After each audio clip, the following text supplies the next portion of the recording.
Love is in the air, and the love for us is about board games. True.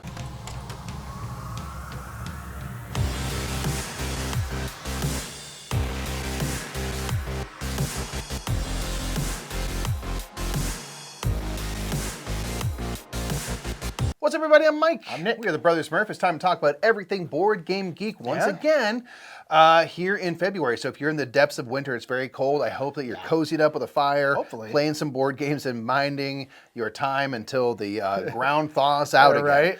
Yeah, we're here to talk about board games. Over the holidays, things kind of slow down. Yeah. Obviously, people are purchasing games and things like that, but now we're kind of back into New games coming out, yeah. new games getting announced and stuff for the new year. So a lot of stuff has changed on the hotness, so look forward to that. And I think before we do that, let's hop right into the news.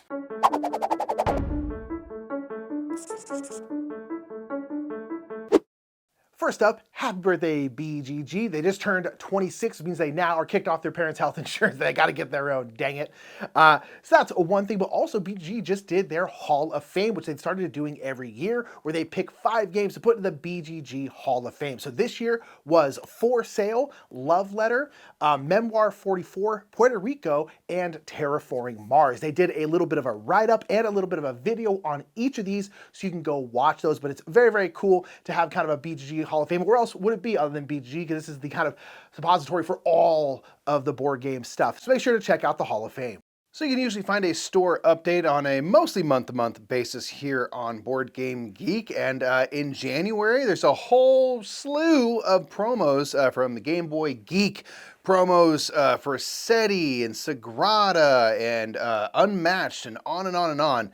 So it's just something that's kind of really cool to know is like a lot of your games have made promos for, different folks' maybe Kickstarter campaigns and things like that. And Board Game Geek has quite a big collection of them. So even if you missed getting a promo during a certain campaign or a certain moment, always check Board Game Geek because they really do have a ton of those kinds of promos still available for you to get for all of your favorite games. So that was a bit of Board Game Geek news. So now let's sit down and let's talk about the hottest games of the month.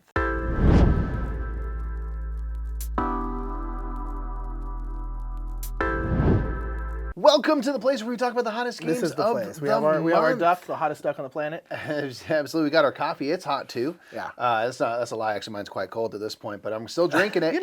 Let's talk about the hottest games, everybody. Number 10, man, is been around, sticking around. Seti.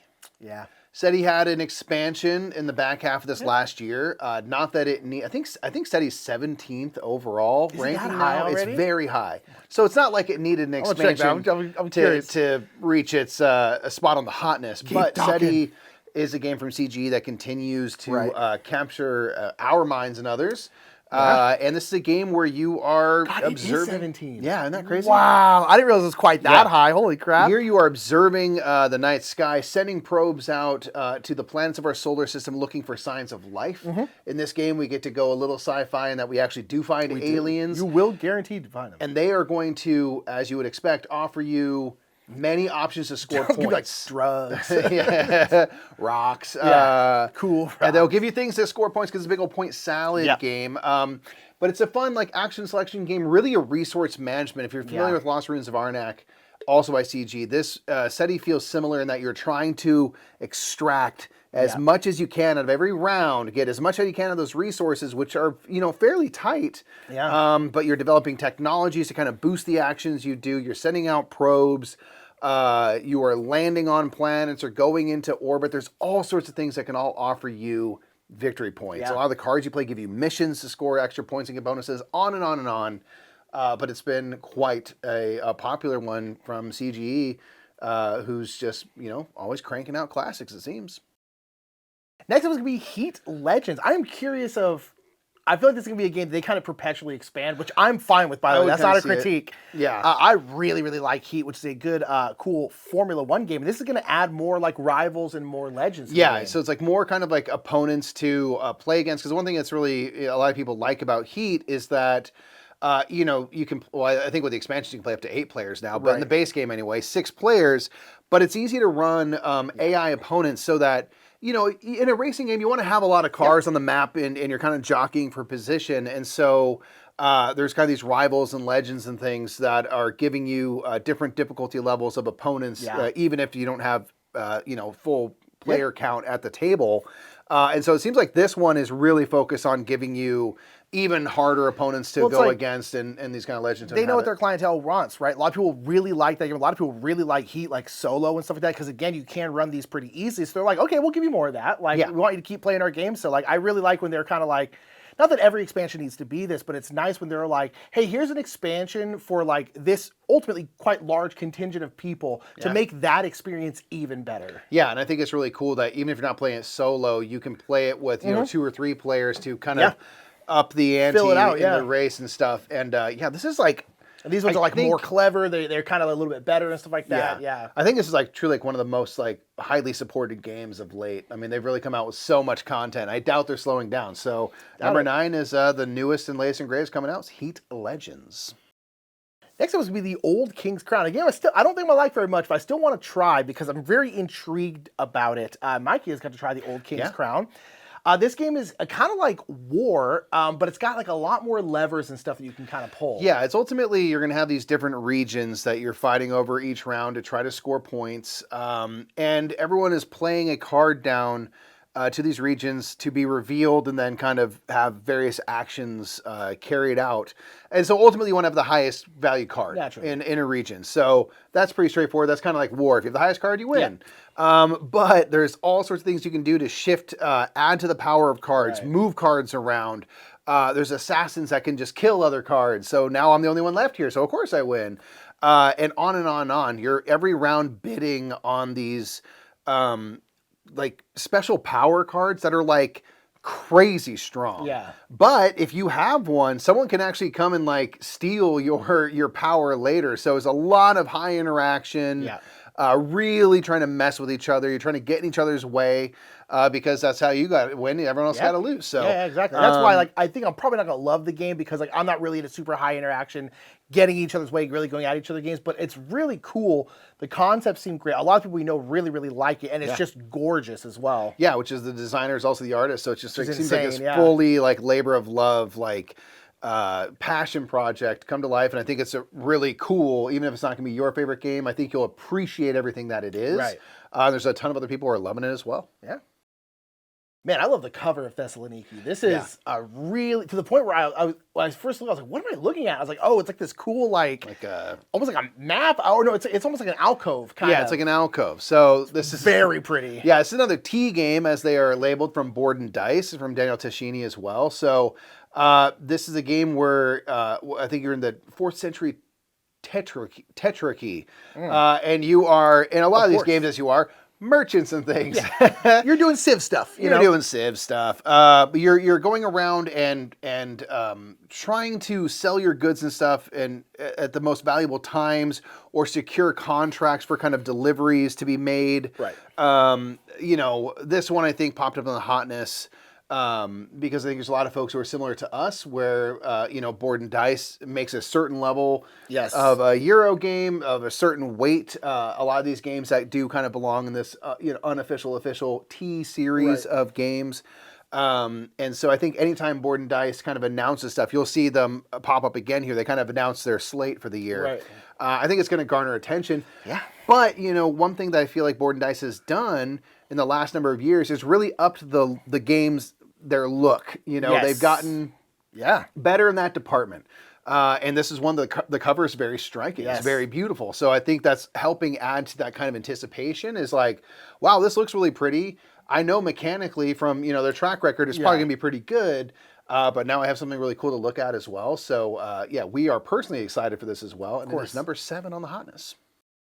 Number 6 is Dicequest. Yeah. This is a dice pool builder where you are getting different dice. You can have up to 3 heroes as you're kind of going through like 3 eras of increasing difficulty. So obviously in that first era, you're kind of building up your first heroes, getting dice from them, powering them up with abilities and things you can get, and going through in the second and third era, you know, tougher and tougher challenges.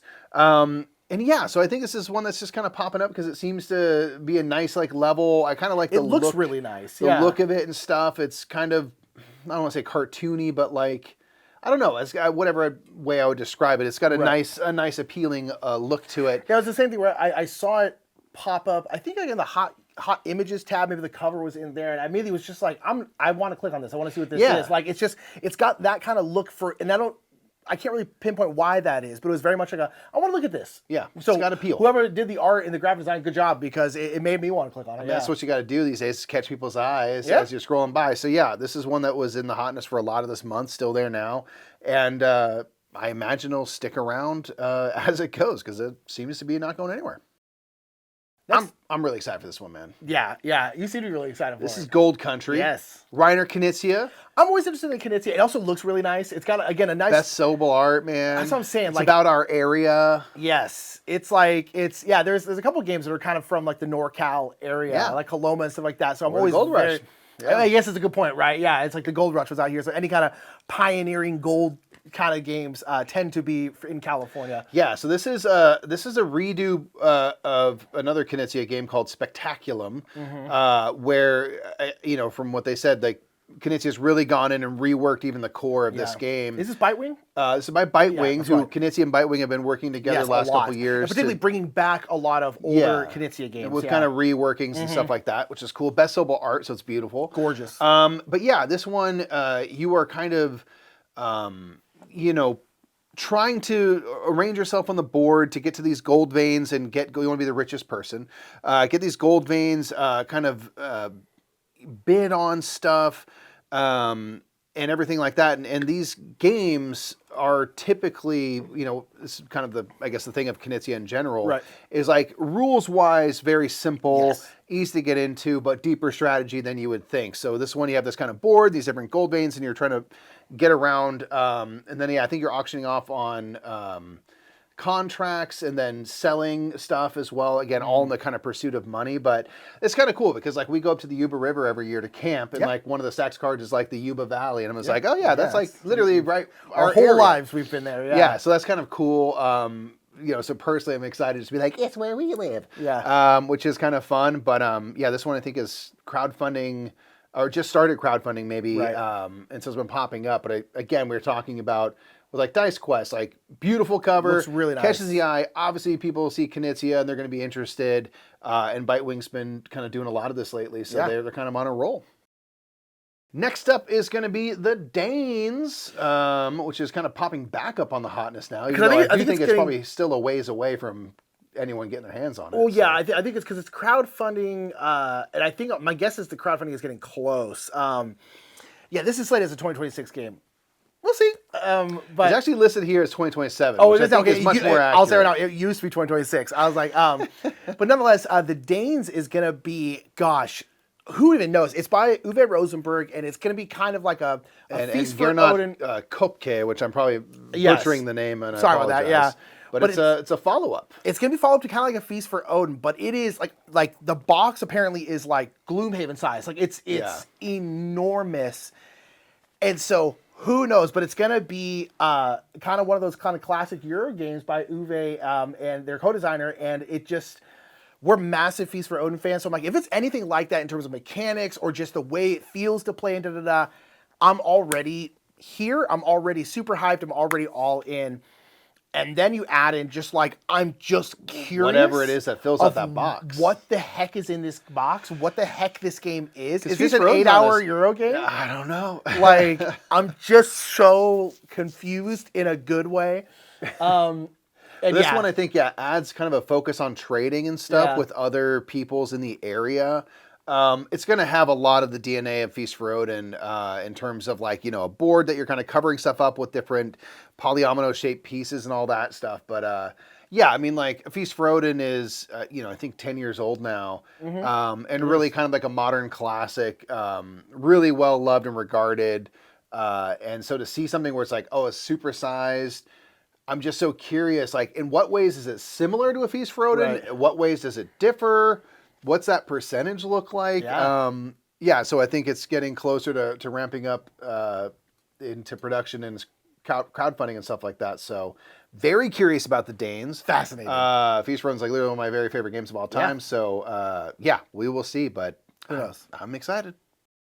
We talked about Board&Dice earlier, and we're going to back now with Entropy. Entropy. So this is... again, a beautiful cover. Oh my Like, gosh. was immediately like, what's this Euro game? Because I'm down, I saw Board&Dice. I was like, well, I'll probably like it mechanically. Yeah. Because Board&Dice seems to make games specifically for Mike and I. Yeah, and it's got Tommaso, Battista, Simone, Luciani, and Nestor Mangone. And yeah, this is one where you are... This is kind of like a theme we've seen. We saw this with Crafting the Cosmos last year, where in this one, you're kind of moving around, I think maybe in a rondel, like a central board, and you are like building out planets and stars and stuff. You are populating, asteroids and stuff with life and kind of growing that life into animals, which is kind of what you see on the cover.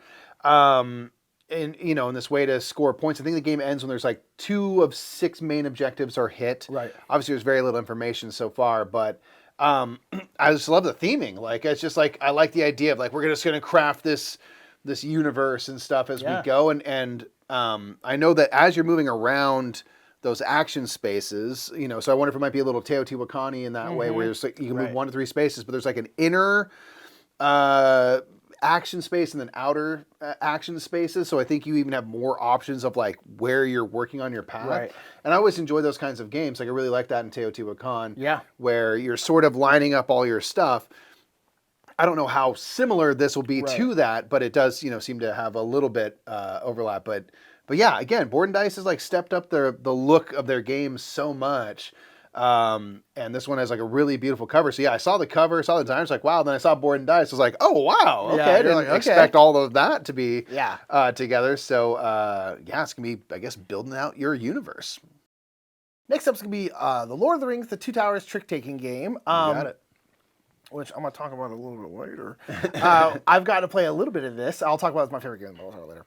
But nonetheless, yes, this is the sequel to Fellowship of the Ring, obviously. This is a trick-taking game, a cooperative trick-taking game, where you're going through the books. You start off, in Fellowship, you're starting off, with a long-expected party. In the Hobbiton, you're eventually going through, you get to Rivendell, and you go through the whole story. And each chapter is going to be a chapter, or kind of one of the main chapters in the book. And you're going to have, again, different characters that you can choose that make sense for that chapter. So in Fellowship, in a long-expected party, you can't be Aragorn because you haven't met him yet, right? And so not in the story yet, yeah. It's really, really cool. This is one of the most, the Fellowship is one of the most played games of the month because you can kind of play it over and over. And The Two Towers is out now, fully out now, and people are playing it and really liking it, it seems like. I can only imagine, yeah. I have not had a chance to play this one yet. You got to play a few different rounds. Yeah. I'm so excited to continue the story. We loved Fellowship of the Ring trick-taking game. So much. We know, a little bit about some of the stuff we're going to see in this second installment. And it's just fun to see, like, oh, we're in this part of the book, and here's these characters. How do they deal with this chapter? How do they work? Yeah, what's going to be the little gimmick in this part of the story? How do they translate that into a trick-taking game of all things? And they do it quite well. So, yeah, excited to see the second one. Can't wait for the third one whenever that drops. I'm happy they've been so successful, and that is number 2. Number 1 was stuck on the top of the hotness forever. Right. It's Dewan. Yeah. Hopefully I said that right. This is... Again, it looks real pretty. Yeah, it is. And it's I played it on Board Game Arena. The Dice Tower just gave it a really good review as well. This is a game kind of area control-y. I think they call it like region control. Area management maybe is what they call it. This is a game where we're going to be getting these cards that are going to show different land types. There's like mountains and deserts and water and stuff like that, grasslands. You're going to be collecting cards on turns, or you're going to be playing out cards to kind of move around the board and set out these different camps. And this is going to be important for kind of completing these story cards you have, where you're going to need, to be present in a certain number and type of regions. There are also some regions that provide you different symbols and things, so you might need to be in regions that just provide the symbol. Doesn't matter if it's mountain or water or whatever. And as you kind of go and move around, and you're trying to stay out of other people's way because you might have to give them stuff if you, step through their space, essentially. And it's interesting. So you're really trying to build out something that, as you kind of get these story cards through the game, you're hoping to, have it be where, on the second card that I collect, I've already actually got a couple of things already done. Right. And then as you go through the game, there are certain moments where you will actually be able to tuck cards under your player board, and then if a region or a certain symbol is showing, you'll have that perpetually, no matter if you have a camp or not. So you're also building toward that because some of those story cards are literally like, oh, you need 3 mountains and there's only 2 mountain areas. So it's like you literally can't have 3 of them, so you need to get it a different way. It's a really interesting game in that way. It seems cool. Looks really cool. It's got some good crunch to it, but it's not super long and stuff like that. I found it, quite intriguing when I played. Fairly easy to get into, but really interesting to try to like maximize, because I think you're, at most playing maybe 9 camps out. Right. So it's really not huge in that way, but there's a lot of fun things to kind of do to try to maximize your score. So yeah, I personally quite enjoyed it for whatever that's worth. But it's cool to see, like, man, this thing that showed up and it just stayed there at number 1 for so much of the month. And it's finally kind of peeled off now, but it's just like, oh, that's a clear number 1 for the month. It was just catching people's interest and stuff, which is so cool. So that is the hotness, everybody. Those are the 10 most talked about games. We always like to talk about the 10 most played games. Which I got here on my phone. That were logged. So again, as a reminder, you can log your games on Board Game Geek, track your plays. You can use an app called BG Stats. So automatically log them kind of for you. Yeah, log it. You can pair it up with your Board Game Geek profile. On and on and on. It's really cool. All that stuff. Yeah, it's really cool to kind of look back and stuff like that. So track your plays, and they can help with these numbers. Indeed. So number 10, the most played game of the month, was Skytear at 9,855. Then Wingspan at 9,959. Everything's pretty high. I think it's been very cold in a lot of places. A lot of people are inside right now. The Northeast was like just buried. And so it's a lot of plays this month. Yeah. Wingspan was 9,959. Arc Nova was 12,130, so already up in the 12,000s. The Castle Combo was 12,278. Harmonies was 12,406. Agent Avenue was 13,251. People playing that a lot on BGA. Fun game, for sure. Then the Lord of the Rings, The Fellowship of the Ring trick-taking game has 13,995. A lot of people playing that, a ton. Then Take Time has 16,608. Crazy. Bomb Busters, 19,909. And Flip 7 has 22,026. Oh my gosh, man. Crazy amount of plays. A lot of game playing right now. Usually only the top 3, maybe 4 are over 10,000. Yeah. And this was 8 was already at 12,000. So a lot of people playing some games. Like you said, we're coming out of the holidays still. Yep. A lot of people are inside, hunkering down, saving their money after the holidays or whatever. And you got a bunch of games over Christmas. And so here you are. Yeah, that's wild. The numbers in general this month were strong. Crazy. So track your plays, everybody. Yeah. Link them to Board Game Geek, because it's really fun to have data like this. Yeah, it's cool. See, what people are playing. Yeah. You can actually see on the main page. You can go and scroll through and see the most played games. Really cool. Also the best-selling games. Mm-hmm. It's really, really cool. But speaking of that, you know what I think I'm hearing? I think I hear Geek Bits.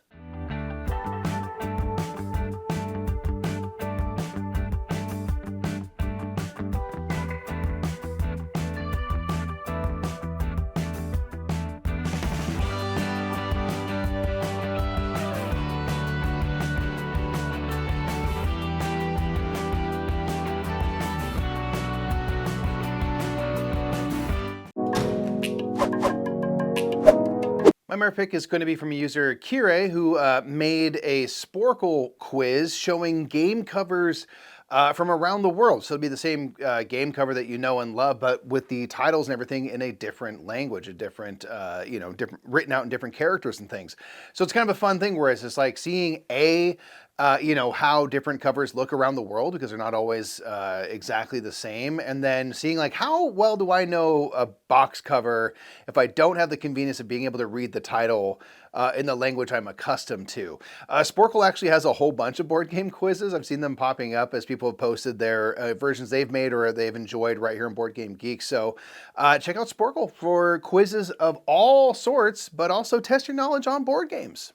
My Murph pick is going to be by a username Brusix, and this is a really cool thing. So if you've watched this series, we've done the series now for a couple of years. If you've watched, I tend to talk about 3 things. I tend to talk about Really, really cool 3D printed stuff, cribbage boards, and then also people making stuff for board games because they're just very passionate about it. And this one is the third one. Bristix made a really cool little website for Imperium Classics, Legends, and Horizons. It has all the stuff in there. This is a game where you're going to take a faction, a nation. You could be like the Celts or something like that. And this website basically it helps you choose a nation. So you basically can go on there. It has all of them from all the expansions. It kind of tells you their general difficulty, their complexity, their aggression level, and then any special rules that they have. Because a lot of the various factions have special rules and things they do. But then they also have suggested matchups if you're playing especially like a solo game. And those are going to be like thematic matchups. So the Celts might be going against the Romans or something like that. And then it has a little bit of historical info taken from Wikipedia and then a link to the Wikipedia page. There's even a map on the website that kind of shows where all the nations are from in the world, which I think is really, really cool. I just really love stuff like this. I love when board gamers are so passionate about a game that they will spend a not insignificant amount of time making something like this just because they want it for a game that they love. And then, of course, they usually share it with other people, which I think is very, very cool. So big shout out to this Imperium Nation Finder and Chooser. I think it's really cool. And as we like to do at the end of our video here, we're going to talk about what we personally enjoyed playing the most this past month. And we want to hear from you, of course, in the comments below what your favorite game that you played this month was. For me, it's going to be a game called Carnuta. It's a small little kind of tableau building game. I really like games that aren't super heavy or super long, and it's kind of about building out a synergistic tableau of cards. So here you have these tiles that show a day or a night side, and you can play cards out that will often make you spend those tiles or flip them from one side to the other. And the cards are going to be things like honey or an egg and berries and stuff like that. And then they will often have a scoring condition at the bottom saying, hey, for every mushroom you have, you get 2 points. It's like, okay, well, I have this card, so let me try to get some mushrooms. And maybe those will have different scoring conditions. So you're just trying to build a tableau of like 11 cards that really kind of feed into everything else's scoring. I really enjoy those kinds of games like Castle Combo and stuff like that. And so this is another one that I've played quite a bit on Board Game Arena. Nice. Mine's going to be the Lord of the Rings, The Two Towers trick-taking game. I think is the full name for it. I got to play a couple chapters of this. We loved the Fellowship of the Ring trick-taking game. It's one of my favorite experiences in all of board games was playing through it. It was so fun. Got to play a couple different chapters of the Two Towers one, and it is just as fun. Just as weird, just as cool. This, again, is a trick-taking game, kind of like The Crew, where it's cooperative because it's Lord of the Rings, so we're all on the same team. And you're going to have certain goals because you're going through the chapters of the book. Playing as different characters that are appearing in that part of the book. Exactly. So the first chapter is the departure of Boromir, which is where Boromir dies. Spoiler. And so you have Boromir, Legolas, Gimli, and Aragorn are the characters to choose from. No Frodo and Sam, no Merry and Pippin, because they're not in that scene. Merry and Pippin are taken by the orcs, and Frodo and Sam are heading... they're about to go heading to Mount Doom. Yeah, exactly. And so... it's really, really cool, and it changes from chapter to chapter, and each character, you will have certain things. So like Legolas needs to win a certain amount of forest cards, which is one of the suits. Gimli needs to win a certain amount of the mountain cards. Suit. It's really, really cool. Some new changes with the Two Towers. That is really, really nice and really, really cool. I'm so excited to play through the whole thing. I love these. I can't wait for the Return of the King, which kind of only assume is coming. And so very, very excited about it. That was great. But let us know, what was your favorite game? Let us know down in the comments below. Hope you've been having some good gaming. Hope you've been staying warm, as Mikey said, if you're in the northern hemisphere, that is. Hope you're staying cool if you're in the southern hemisphere. Hope you're in the dead of summer. So nonetheless, thank you all so much for being here. My name is Nick. That's Mike, and we will see y'all later. Bye.